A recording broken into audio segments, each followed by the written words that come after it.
ସର୍ବପ୍ରଥମେ ମୁଁ ସମସ୍ତଙ୍କୁ ନମସ୍କାର କରୁଛି ଆଜିର ପଞ୍ଚାୟତ ରାଜ ଦିବସକୁ।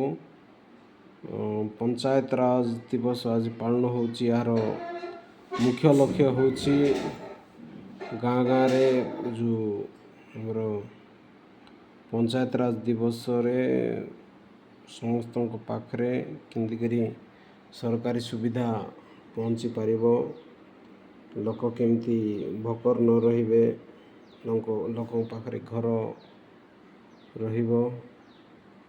ଏବଂ ଆଜିର ଦିନରେ ଆମର ସମ୍ବିଧାନରେ ପଞ୍ଚାୟତ ରାଜ ବ୍ୟବସ୍ଥାଟା ଗୋଟେ କନଷ୍ଟିଟ୍ୟୁସନାଲ୍ ଷ୍ଟାଟସ୍ ବା ସାମ୍ବିଧାନିକ ସ୍ୱୀକୃତି ଲାଭ କରିଥିଲା। ତେଣୁ ସେହି ଦିବସକୁ ମନେ ପକାଇବା ପାଇଁ, ସେହି ଦିବସକୁ ମନେ ରଖିବା ପାଇଁ, ସେହି ଦିବସକୁ ଗୋଟେ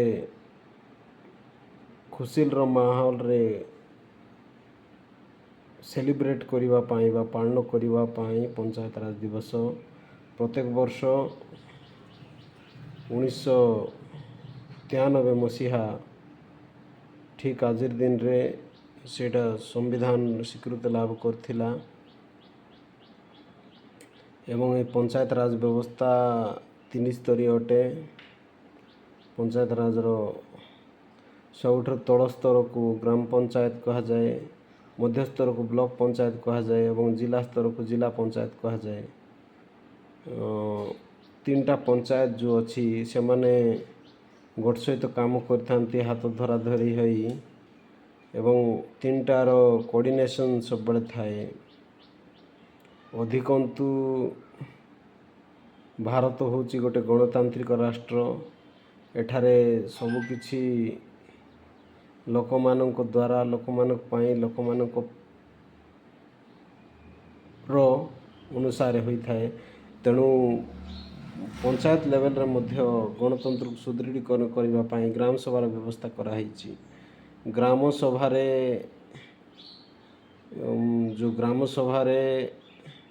ସଭା କହିଲେ ଆମେ ପଞ୍ଚାୟତର 18 ବର୍ଷରୁ ଉର୍ଦ୍ଧ୍ୱ ନାଗରିକମାନଙ୍କୁ କହିଥାଉ, ଯେଉଁମାନେ କି ଗ୍ରାମ ସଭାର ସଦସ୍ୟ ଅଟନ୍ତି। ସେମାନେ ଆସି ପ୍ରତ୍ୟେକ ପଞ୍ଚାୟତର ଗ୍ରାମ ସଭାରେ ନିଜର ବକ୍ତବ୍ୟ ଦେଇପାରିବେ ଏବଂ ତାଙ୍କର ଇଚ୍ଛା ପ୍ରକଟ କରିପାରିବେ, ନିଜର ସମସ୍ୟା ଗ୍ରାମ ସଭା ଆଗରେ ଉପସ୍ଥାପନ କରିପାରିବେ। ଗ୍ରାମ ସଭାର ଯଦି କୋରମ୍ କଥା ଆମେ ଦେଖିବା, ଏହା 1/10 ଅଟେ। ଅର୍ଥାତ୍ ଯଦି ଗାଁରେ ଯଦି ଭୋଟର ସଂଖ୍ୟା 1000 ହେଇଥାଏ, ତେବେ 100 ଲୋକର ଉପସ୍ଥିତି ନିହାତି ଦରକାର ଗୋଟେ ଗ୍ରାମ ସଭା ଆରମ୍ଭ କରିବା ପାଇଁ।